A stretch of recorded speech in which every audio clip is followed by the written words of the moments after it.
Hey guys, this is Alex from AP Auto Art, apautoart.com. Welcome to another video breakdown of one of my photos. Today we're going to go through and break down this photo I just shot yesterday, actually, of a Hyundai Genesis Coupe. This photo was shot in two pieces. One was the car alone, the other one was the background alone, and then in Photoshop I composited the two together. So let's begin.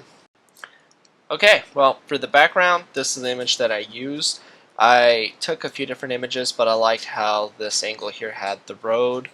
You can see the curviness of it, so I thought it would work really well for this shot, especially because I wanted the car to be drifting and just look really dynamic in the photo.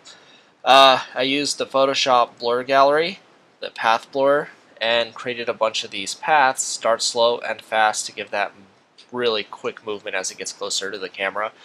And yeah, so created all those paths, blurred it out to my liking. Then I merged the two, well, I merged the layer to get rid of the smart filter.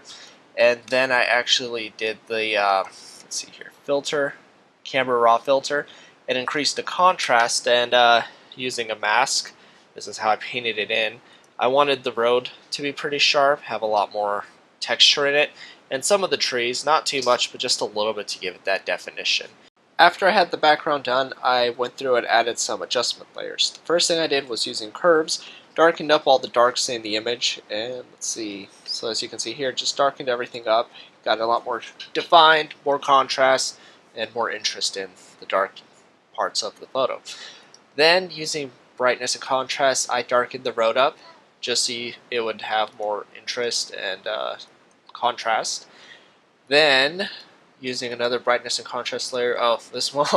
Funny thing is, you can't really understand why it's here yet, but when the car is there, this road, it has this really bright spot, so it almost looked like a weird halo, almost like it just really looked photoshopped in.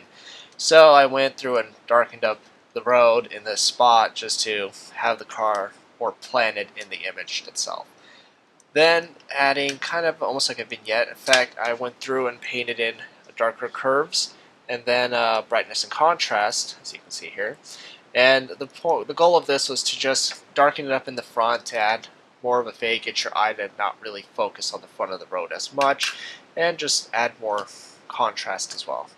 We're going to skip the drift marks for now, only because the car has to be visible for them to make sense. So the first thing I did was actually place the car into the image. I took pictures of the car separately, away from the road, just so it would be safe for us to do this shot. Then after I put it into the file, I cropped it out and pasted it where I liked it to be.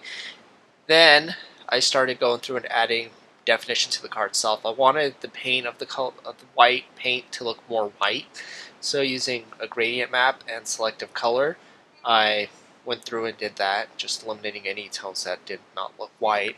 Then, using two curves layers, I increased the brightness and the darkness of the different sections of the car. So as you can see here, this gave it more contrast, more definition to the body panels. As you can see here, I just painted in the different sections, and when it's all visible, it just pops a lot more. The definition of the car pops a lot more. So here's the brights, and here's the darks. So for the shadows of the car, what I did was, using the original photo, just used a pen tool and kind of live traced where the shadows were and rebuilt those. So if we open up the shadow group right here, I rebuilt it using these three layers. The reason it's so light is I changed the opacity to 40, so if it's at 100, that's how the shadow looks. After that, I merged the shadow group, and as you can see here, I used the filter blur gallery, the path blur. Let me open that up so you guys can see. I added two paths and blurred the shadow just to give it that motion, so it looks like it's actually moving along with the car down this road instead of just being a solid state shadow.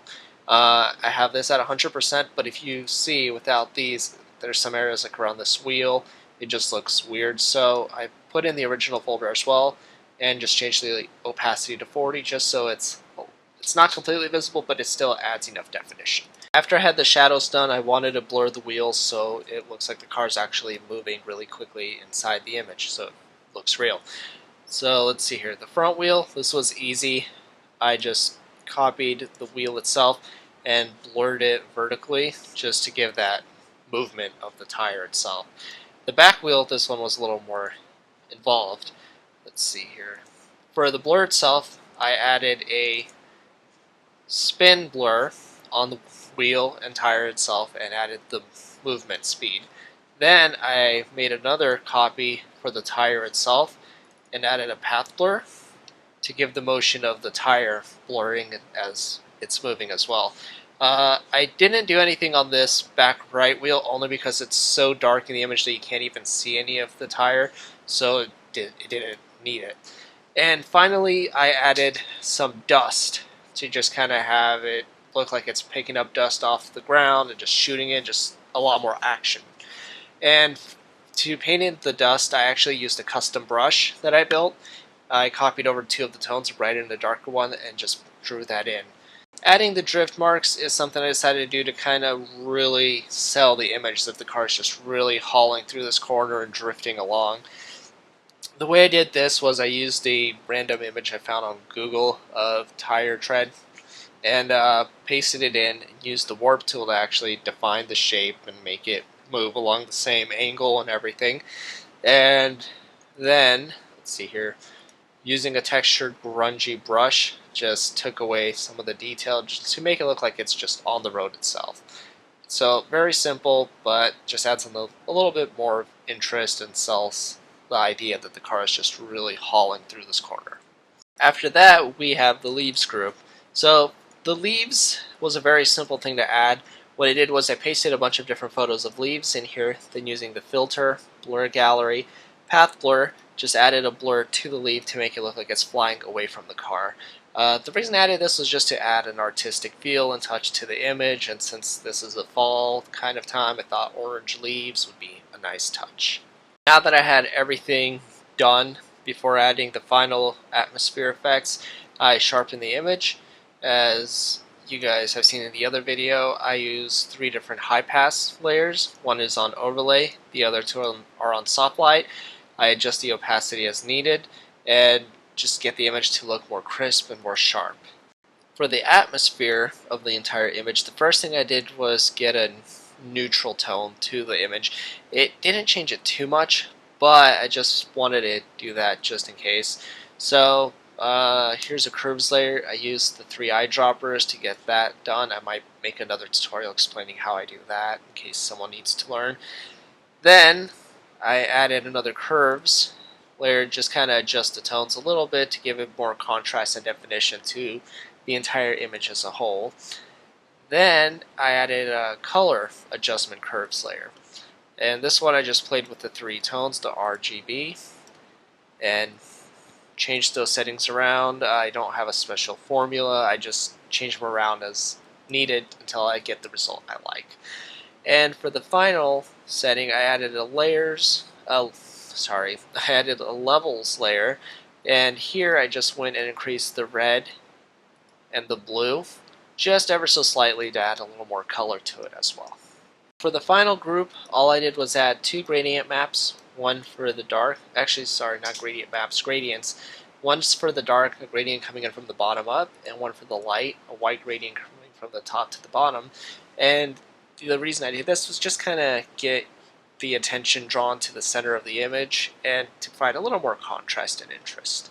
And that's the final group. And that is how I built this photo. So if you guys have any questions in regards to anything you've seen me do today, please let me know and I'll be happy to answer your questions.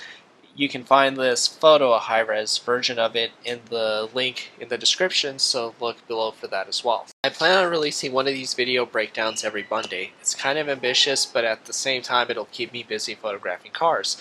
So if you want to stay up to date with those, please like and subscribe to see more. In addition to that, I plan to also make random video tutorials on anything else, such as adding tire smoke. So if there are any specific things you would like to learn, please let me know as well, and I may consider making a tutorial for that specifically.